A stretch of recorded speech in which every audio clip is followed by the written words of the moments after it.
everyone. Obviously back with Scott, but we have an exciting new person on the video this week. We've got John from Empath. John, first things first, how are you today? Awesome. Couldn't be better. Good. All right. Well, I guess to give people an overview of what we're going to do, we're going to kind of go over your background, how you got involved with financial gravity, your interesting story with how Scott came in as well. And then we'll go into a little bit about, Empath and what you do there. But I guess let's start out, walk me through, maybe if you want to start, what were you doing? You finished school, you graduated in what? And then walk me through kind of, I guess, job life. I think the secret of my success is that I did not go to college because I kind of figured it all out and I didn't have anyone telling me how not to do it. And so when someone said, I didn't even ask why, I would just say, that doesn't seem right. I'm going to figure out how to do it differently. But I'm very well read. I read a ton of books. And I'm just wired this way. And this is, which actually leads into what I was doing before. I'm wired to build stuff. I'm not wired to run stuff. Got it. Well, Which is very fair. Anyone that knows me knows that is unequivocally true. Well, we'll get to that in a second. So walk me through. So you don't go to school, no problem. A ton of extremely successful people didn't go to school or didn't graduate. So no worries there. Walk me through kind of what were your first couple jobs and what, I guess, pushed you down the I want to start building things avenue. Well, I like to fix stuff, and I get frustrated with problems, and I just wanted to fix the problems I ran into. But I started out in sales, which is pretty much a problem solving. You kind of have the one thing that you're selling, but you're trying to find a consumer or a customer of any sort that needs that solution. So it's a little bit more focused than being an entrepreneur that's looking at a broader array of problems and trying to solve a bunch of them. When you're in sales, you're just trying to solve the problem that your product solves. My first real sales job was a company called Money Mailer. So their packages, this is going to look dated soon because it's packages of junk mail that you would send, and it would have, buy one, get one free hamburgers and that kind of coupons in that. And so that was my first job, hitting the pavement, knocking on doors. So my first job was business to business. I was selling small business owners. And then that led to a company that sold outsourced billing. So all this is weird because I ended up in financial services, and most people that are in financial services start. So they get into financial services right out of college or very early in their career. I kind of had a professional sales career, if you call Money Mailer professional sales, but and I went from Money Mailer to a company called Collect Tech to outsourced billing. And Collect Tech was an outsourced collection service that didn't collect for contingency.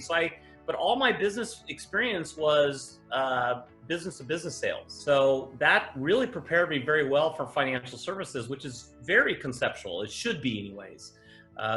Financial services should solve problems. It shouldn't be selling products. But when I got into financial services, I hated it.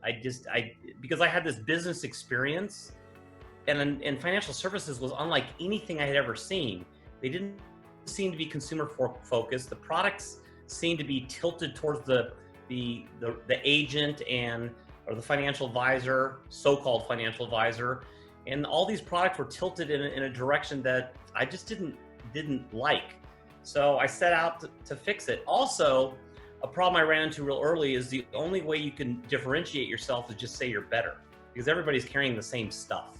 So if everyone's doing the same thing, the only way you can be different is pretend to be different. I don't know. So I started trying to figure out how to be actually different. And then that took me down the path of the tax business. I was enamored by it. I felt like the type of client I wanted doesn't like paying taxes. The type of client I wanted does pay taxes. The type of client that I didn't want already isn't paying taxes. So this is a problem I wouldn't solve for them. And so I ran into a small, tiny company, which was at the time called Tax Coach Software, and I started learning their systems. I was one of the only financial advisors on their platform because they were catered to accountants. And then I figured out that there is a kind of a match there. A lot of the good tax strategies lead to financial services products. So I could do what's right by the client, save them a ton of money in taxes, and still get the products that I needed to survive. It seemed like a match made in heaven to me, and I just thought it was a natural. And then that started down the journey of purchasing Tax Coach software, which we have subsequently renamed to Taxmaster Network. And it just helped. I just started building this business. And this is when I started realizing that I'm good at solving problems, but I probably shouldn't be running the complexity. I can wrap my head around how to sell complexity. I just couldn't wrap my head around how to manage the people and the complexity that went with it. So here, I mean, first things first, I come from an accounting background and I wanted to get away from tax. You got into tax, which I mean, I'm sorry is my initial response, but that's incredible. So you go Well, the from reason for it was, so the accounting is putting numbers in boxes. yeah, I like the idea of taking numbers out of boxes. And one of the struggles I ran into real early is everyone thinks accountants are good at taxes, and they aren't. They're good at preparing taxes. They're not good at eliminating taxes, which is crazy because we have 70,000 pages of tax law. So I felt like there's a lot of room to play in there. well, It's a pretty big funny. sandbox, but I look at it as, maybe coming in with fresh eyes is actually extremely beneficial than the however many accountants are out there. We're all wired in the way where, like you said, it's about showing the numbers, to the best and the most accurate that we can. But there's other things, and if you go to any accountant as a client, you're always like, well, how can I save taxes? You're looking for them to save you taxes, not just prepare your taxes. So it makes a lot of sense. And sorry to cut you off. I just thought that was funny that you got getting into taxes. So, walk me through then. So you get involved with this company. How do you become, further down the line with Financial Gravity?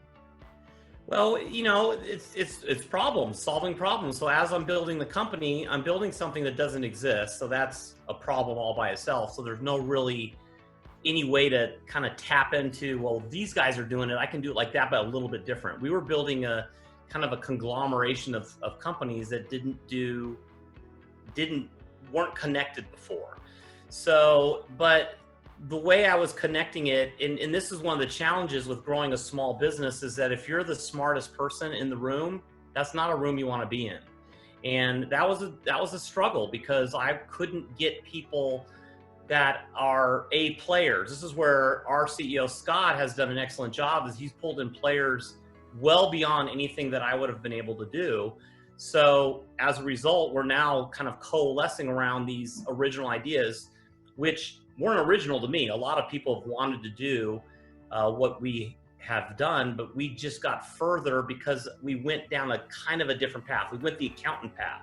Most people want to go down the financial advisor path because they typically are better at sales and communicating with clients than accountants are. That's not a thing that people would be shocked by.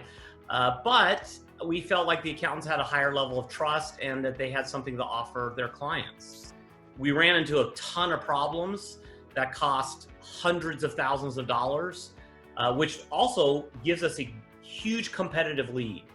And the reason for it is because when someone comes into our business, they're going to have some natural inclinations as to what would be the best move.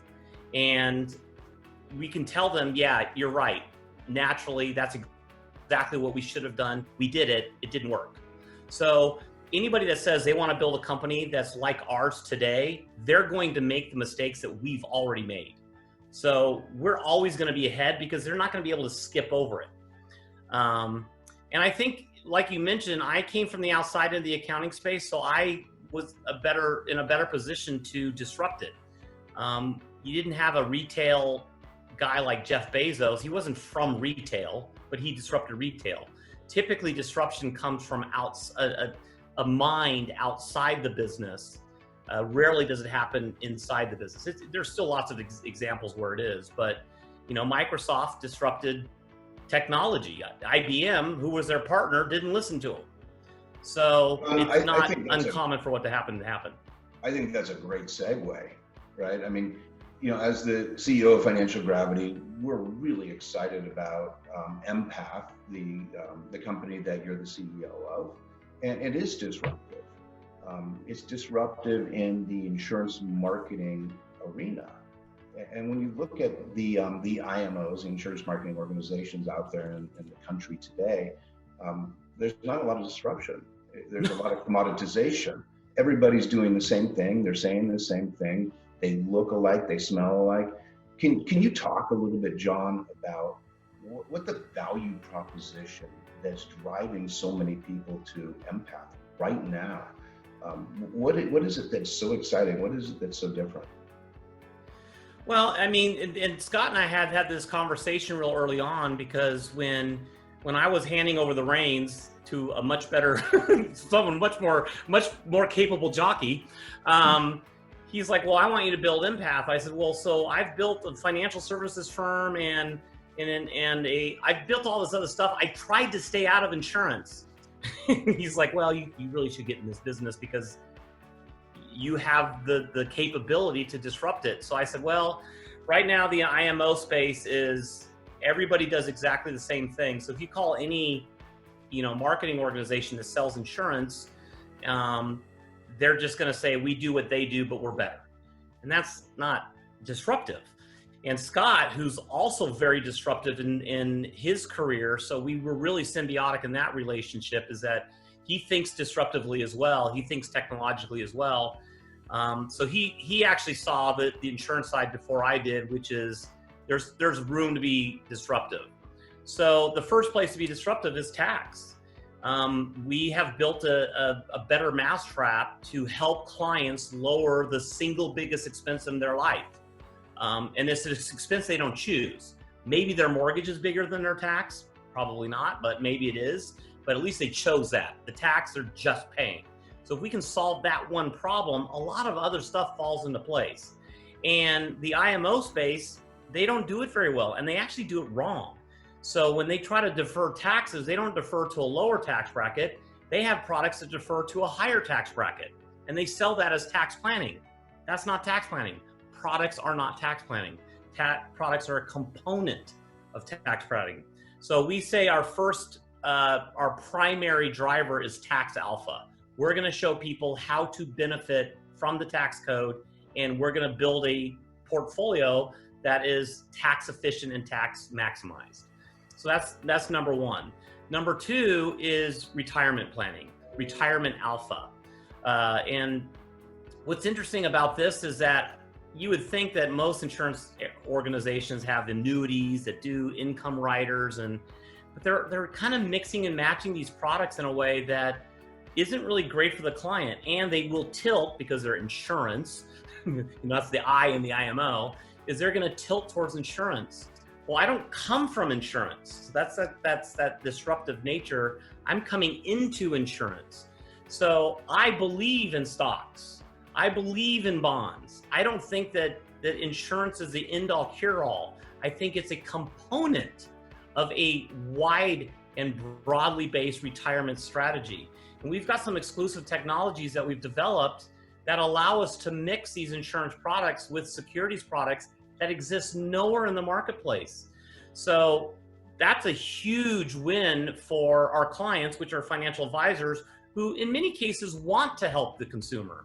They just don't have the tools, and the insurance industry is not motivated to build those tools. We are, because we're disruptive in our very natures.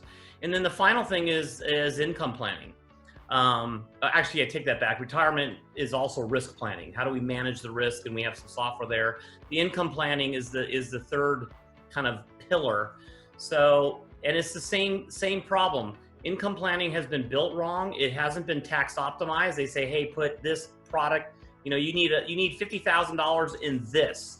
And they don't say that 25 should be non-qualified and 25 should be qualified or an IRA. They're not teaching people how to manage the risk and the income based on taxes. So when you take taxes, you add into that the risk planning, and you add that into that income planning, you really have a three-legged stool that doesn't really exist. Everybody does components of all three. So we're not new to any one of those three categories. But what we're doing is we're changing the way the conversation works with those three categories, and we're integrating them all together into one offering, and we're teaching advisors how to actually work in their client's best interest. It's terrible that the government had to create a law called regulation best interest, when if you tax optimize the portfolio, you build those portfolios based on arithmetic, what's best for the client, those two things are going to be in the client's best interest. And so, you know, I've kind of kidded with people that the regulation best interest must have been written by people that were a fly on my wall, because we've been building portfolios along the regulation all along.